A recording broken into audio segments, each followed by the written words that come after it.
Bonjour à tous et bienvenue, vous regardez l'autre direct et on continue notre séquence présidentielle 2017.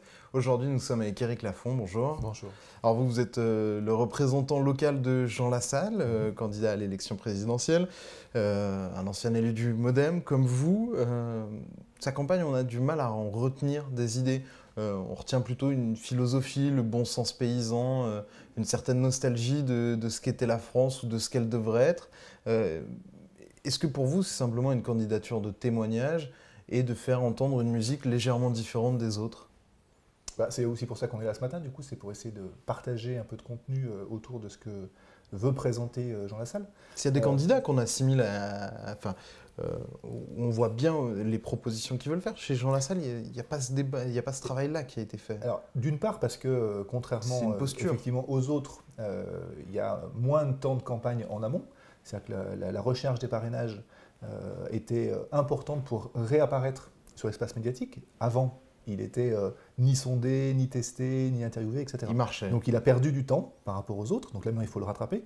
Et effectivement, Jean Lassalle, ce n'est pas un candidat technicien. C'est-à-dire ce n'est pas un candidat qui va vous expliquer qu'on va bricoler un demi-point de CSG ou qu'on va modifier 0,5 points du PIB sur les retraites, etc.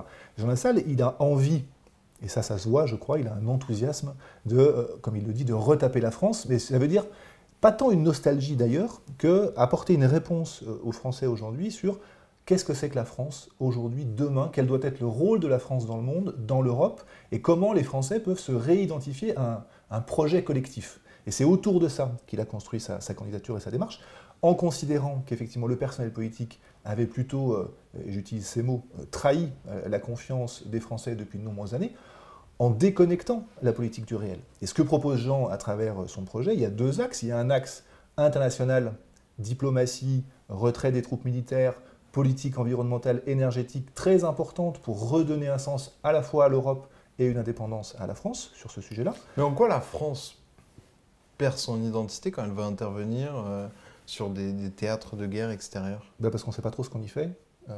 En Libye, quand on intervient au Mali, par exemple. On s'est trompé en Libye. Au Mali. Ça n'a pas été une réussite. En Mali, c'était a priori plutôt une réussite. Mais qu'est-ce qu'il en reste aujourd'hui? Est-ce que ça a réglé les situations politiques locales? On est intervenu comme des pompiers, on a éteint un petit feu, mais on ne s'est pas attaqué au fond du problème, parce qu'on n'a pas généré de politique de coopération pertinente avec ces pays-là. En Libye, c'est une catastrophe. En Syrie, la diplomatie française s'est quand même totalement fourvoyée. Et aujourd'hui, alors on peut se tenir à des postures, c'est ce qu'essaye de dire Jean, c'est-à-dire que oui, il y a des méchants. Mais à quoi ça sert de dire de loin, il y a des méchants, il y a des méchants? Est-ce que lui avait rencontré Bachar el-Assad? Il a rencontré tout le monde quand il était là-bas. Parce que son rôle de parlementaire, c'est d'aller voir ce qui se passe sur place pour mesurer les conséquences d'une politique gouvernementale. Fondamentalement, le rôle du Parlement, c'est ça. C'est de contrôler le gouvernement. Donc de temps en temps, il faut aller sur le terrain pour voir concrètement comment la diplomatie française déroule son action. Et s'il met la question énergétique au cœur du sujet, c'est qu'on voit bien combien aujourd'hui notre dépendance au gaz, au pétrole et à l'uranium nous a fait signer des accords de mésalliance avec un certain nombre de pays avec qui on ne partage pas du tout les mêmes orientations. Et quand Jean Lassalle dit « retirons-nous de théâtre d'opération où on ne sait plus ce qu'on y fait, reconstruisons une diplomatie pour que la France soit un acteur de paix dans le monde », alors c'est un peu utopique, mais je crois qu'on a besoin, quand on veut se bâtir une destinée, et que la France aspire à ça, fondamentalement la République, l'universalité, c'est au cœur de notre patrimoine intellectuel et politique, ça. D'une certaine manière, c'est le candidat de l'utopie, parce qu'on regarde aussi sur la scène intérieure, les aspects franco-français, son programme, plus de fonctionnaires, 200 000 fonctionnaires en plus. On voit bien que c'est pas ce qu'il dit. Sur le chiffrage, ça flotte un peu. Ouais, mais sur le chiffrage, objectivement. Vous croyez aux chiffres aujourd'hui qui sont annoncés par les partis politiques, par les candidats en campagne? Plus personne ne croit aux chiffres, parce qu'en partie, plus personne ne comprend les chiffres, d'ailleurs. Ce que dit Jean Lassalle, c'est qu'aujourd'hui, on a besoin de remettre la confiance dans le rapport entre l'usager et le service public, que pour ce faire, il faut effectivement réinvestir le terrain, les enseignants, les infirmiers, les médecins, les policiers, les pompiers, etc., mais débureaucratiser. C'est-à-dire qu'il faut alléger l'État bureaucratique et renforcer l'État de terrain. Donc ça, effectivement, il y a un effet de bascule qui peut donner le sentiment qu'on va créer plus de fonctionnaires, mais ce n'est pas ce que dit Jean. Parce qu'il y a la question de la dette à côté, à laquelle Jean Lassalle est très sensible. Il faudra réduire, et donc il faudra réorganiser l'État. Et contrairement aux débats un peu caricaturaux auxquels on assiste parfois sur ce sujet-là, il faut moderniser l'État pour qu'il soit davantage présent sur le terrain. Mais ça, c'est la confiance avec l'usager.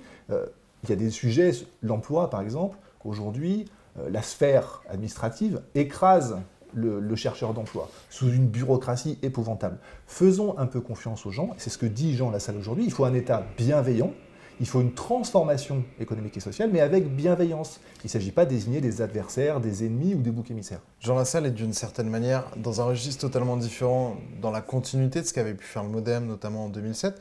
Aujourd'hui, ce créneau-là est arpenté par Emmanuel Macron. Vous, l'ancien du MoDem, qu'est-ce que vous pensez de sa candidature ? Celle d'Emmanuel Macron? Oui, celle d'Emmanuel Macron, c'est la dernière question, il faudrait y répondre assez rapidement. Emmanuel Macron a très bien occupé l'espace marketing modéré pro-européen. Moi, j'étais longtemps en observation, à attendre qu'il y ait un contenu, qui est quelque chose d'un peu significatif. Je trouve qu'il y a beaucoup de mesures positives. Quand vous lisez les 17 pages, c'est dur d'être contre en fait ce qu'il y a dedans. Mais ça manque de mon point de vue d'une conviction qu'on retrouve chez Jean Lassalle. Il y a un enthousiasme chez Jean, il y a une volonté de faire, d'aller le faire avec les gens parce qu'il aime les gens et que finalement c'est assez rare en politique. Merci beaucoup Éric Lafond d'avoir répondu à nos questions. On se retrouve très bientôt avec un nouveau représentant de candidat. Merci, au revoir. Merci.